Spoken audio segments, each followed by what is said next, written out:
My daughter owns a house in Key West, Florida at 720 Eisenhower Drive.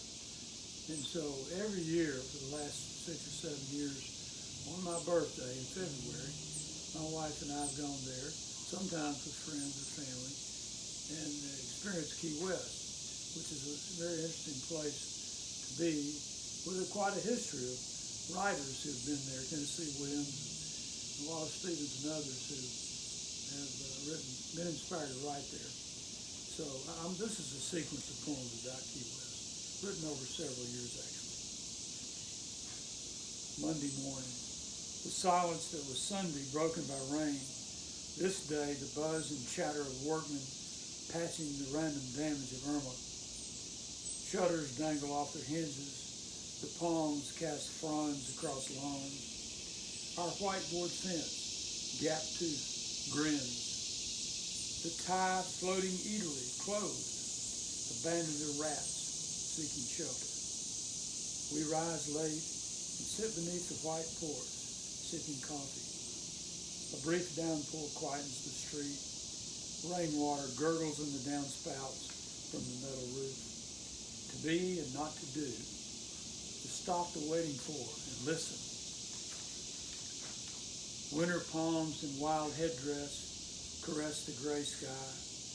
Cold-blooded lizards fall from the trees. Winds keep the planes in Miami until safe to land on the short runway. We are dressed for the north. You go for a walk in the rain, and I, being the one slightly soused, sit watching the wind. White egrets peck at the grass, where yellow fever victims lie buried in the field where you walk. More than died in our not-so-civil war. By the tennis courts, a Rastafarian walks among the chickens, speaking to them his most precious philosophy.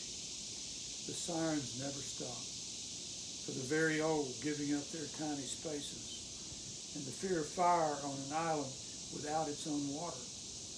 The wails of homeless men off their medicine. A baby iguana comes out in the setting sun, his blue blood warm for a while, then moves back into his green state of being. It's good to see this hot pink orchid after the hurricane. The younger trees around the pool mostly gone, and at the far end among the foliage, a green iguana rests, front feet on the swim step, crusty and contemplative. Mourning doves sing the coming rain. Key West Cemetery. A banyan tree has offered its roots above and below to the stone in the sockets of skull. In the hurricane's breath, a web of living spirit in the moist earth, buckling up and raising concrete boxes where infants lie. A strangler fig, the mother tree, lifts the innocence again, blesses the bounty of some distant plague. We stroll the avenue of death with tourists on bicycles, naming names and the years of their lives. We are all accepted here, raised, rooted, and blessed by the dead. At the ocean side on Sunday morning, the tennis courts fill early with old and not so old racketeers, pickleball players. Harleys circle the beach, rumbling away from what remains of mourning doves and dawn. A ketch lolls offshore in the light breeze, white on blue.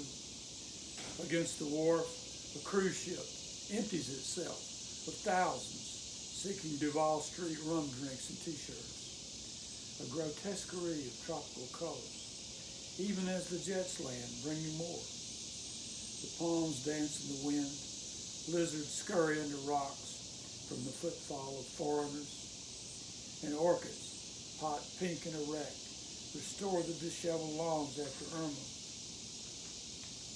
Green iguana, tail longer than his body, mint green with dark stripes, climbing the palms slowly, expanding his neck and looking at us, having cocktails under the cabana.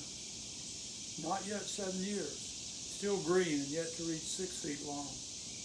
In the tree he feels safe. On the ground can lash his tail or back claws with fury. Territorial, He munches leaves, arboreal herbivore. Swims to escape predators, runs on hind legs, a biped for escape. We are both invasive species. He spends the night high on a palm trunk.